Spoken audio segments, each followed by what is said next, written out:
श्रीवंतिकाम घुलजं कटिपाडगर्जय पुन्नागजादि कलवीर रसाल पुष्पै बिल्व प्रवाल तुलसी दलवंजरीवि काम्भोजयामि जगदीश्वरमे प्रसीदो नाना सुगन्धि पुष्पाणि यथा कालोद्भवानि च पुष्पाञ्जलिर्मृदन्तो ग्रहण परमेश्वर मंत्र पुष्पाञ्जलिं समर्पयामि श्री बालकृष्णाय नमः। अभिवादनशीलस्य नित्यं वृद्धोपसेविना चत्वारि तस्य वर्धन्ते आयुर्विद्या यशोबलम्। अपने से बड़ों को प्रणाम करने से 4 चीजों की प्राप्ति होती है, आयु, विद्या, यश और बल। इसलिए अपने से बड़ों को माथा झुकाओ, प्रणाम करो, आयु की वृद्धि होती है और बल भी बढ़ता है, यश भी मिलता है, प्रतिष्ठा भी मिलता है। पहले बड़े बड़े महाराजा लोग सिर झुकाकर प्रणाम करते हैं और उस आशीर्वाद से राज्य करते हैं दुनिया में।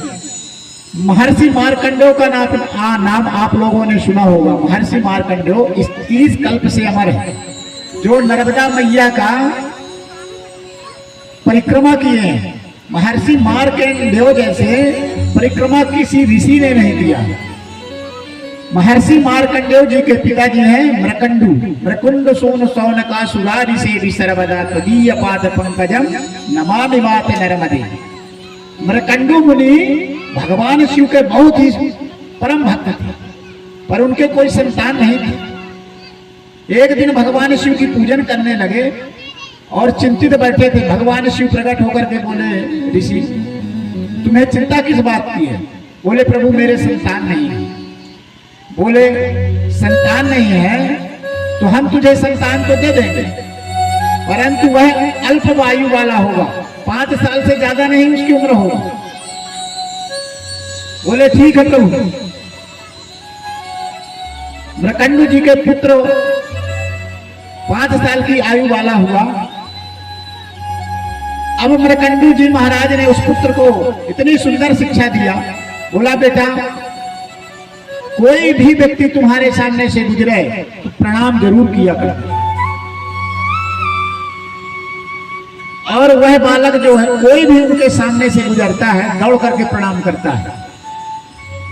और अल्पवायु वाला था। एक दिन सनकादियों ने निकले, सनकादी ऋषि पहुंच गए, तुरंत प्रणाम किया। सनकादियों के मुख से निकल गया, बेटा चिरंजीवी भव। चिरंजीवी का वरदान दिए। मृकंडू जी ने सुना, मृकंडू ऋषि ने दौड़ करके आए। बोले, महाराज ये तो अल्पवायु वाला है, 5 वर्ष इसकी उम्र है और आप चिरंजीवी भव का आशीर्वाद दे रहे हैं, इसकी उम्र तो कम है। तो सनकादिक ऋषियों ने कहा कि बाबा इस पुत्र को महामृत्युंजय मंत्र सिखाओ।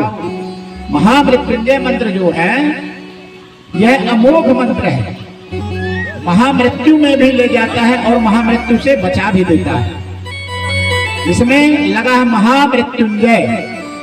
इस बालक को महामृत्युंजय जाप करवाओ 1.25 लाख महामृत्युंजय का जाप करवाओ, ये चिरंजीवी हो जाएगा। महामृत्युंजय में बड़ी ताकत है, भगवान शिव की अद्भुत कृपा है। वह बालक मां भगवती नर्मदा के तट में जाकर के और बालू के शिवलिंग बनाता है और ओम त्र्यंबकम यजामहे सुगंधिं पुष्टिवर्धनम उर्वारुकमिव बंधना मृत्योर्मुक्षीयमामृता। इस मंत्र को नित्य जपता है वह बालक।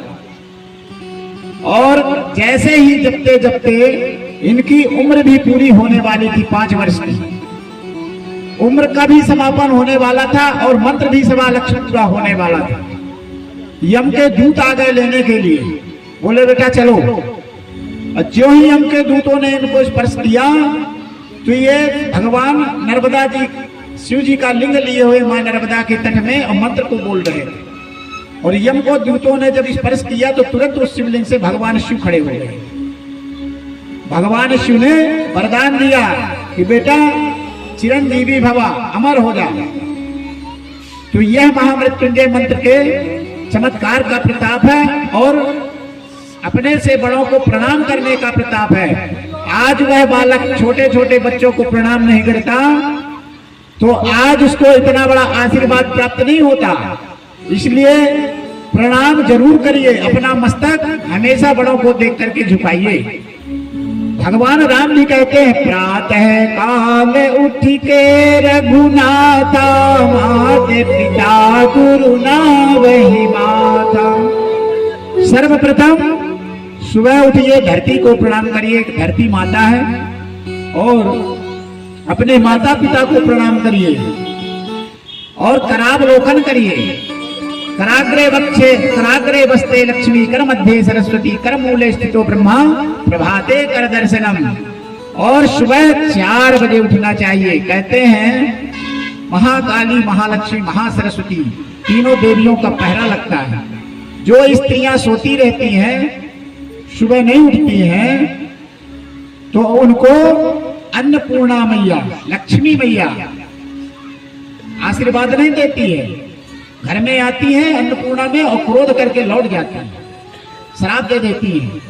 उनके घर में फिर दरिद्रता ही बनी रहती है। इसलिए सुबह उठना चाहिए और किचन को साफ करके रखना चाहिए। अन्नपूर्णा का अनादर नहीं होना चाहिए। और जो विद्यार्थी सुबह 4 बजे उठ करके नहीं पढ़ते हैं, उस समय सरस्वती मैया का पहरा लगता है। सरस्वती मैया विद्यार्थी को कहती है कि तुम्हारे पास कभी नहीं आऊंगी। वह विद्यार्थी होशियार नहीं होता पढ़ने में, इसलिए सुबह 4 बजे विद्याध्ययन करना चाहिए। एक बार जो बस चीज को पढ़ लोगे हमेशा कंठस्थ हो जाती है।